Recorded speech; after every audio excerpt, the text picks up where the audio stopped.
নমস্কার সকলকে। Microfinance job news YouTube চ্যানেলে আপনাদের সকলকে স্বাগত।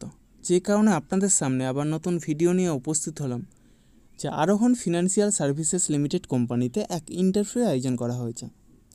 মূলত ব্রাঞ্চ ম্যানেজার এবং সিনিয়র ব্রাঞ্চ ম্যানেজার পোস্টের জন্য এই ইন্টারভিউ নেওয়া হবে।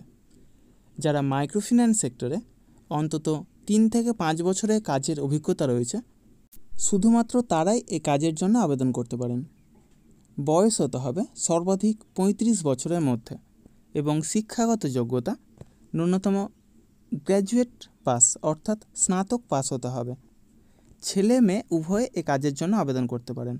সেক্ষেত্রে অবশ্যই 3 থেকে 5 বছরের কাজের অভিজ্ঞতা থাকতে হবে।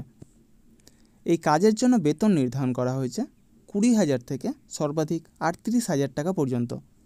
সেই সাথে প্রচুর পরিমাণে incentive, PF, ESI, mediclaim, travel allowance সহ যাবতীয় সুযোগ সুবিধা রয়েছে।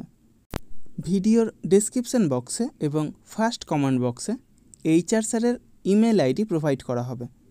সেই ইমেল আইডিতে আপনাদের আপডেটেড বায়োডাটা অর্থাৎ সিভি সেন্ড করতে পারেন। সিভি শর্টলিস্টেড হলে পরবর্তীতে পার্সোনাল ইন্টারভিউয়ের জন্য ডাকা হবে।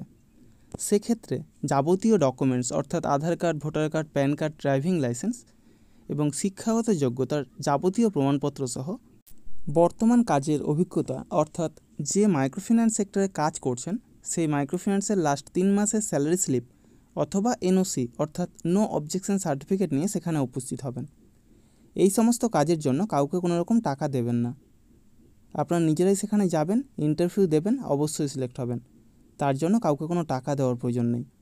আর মাইক্রোফিন্যান্স সম্পর্কিত এরকম কাজের তথ্য পেতে আমার ইউটিউব চ্যানেলটা অবশ্যই সাবস্ক্রাইব করবেন এবং সকলের সাথে শেয়ার করবেন।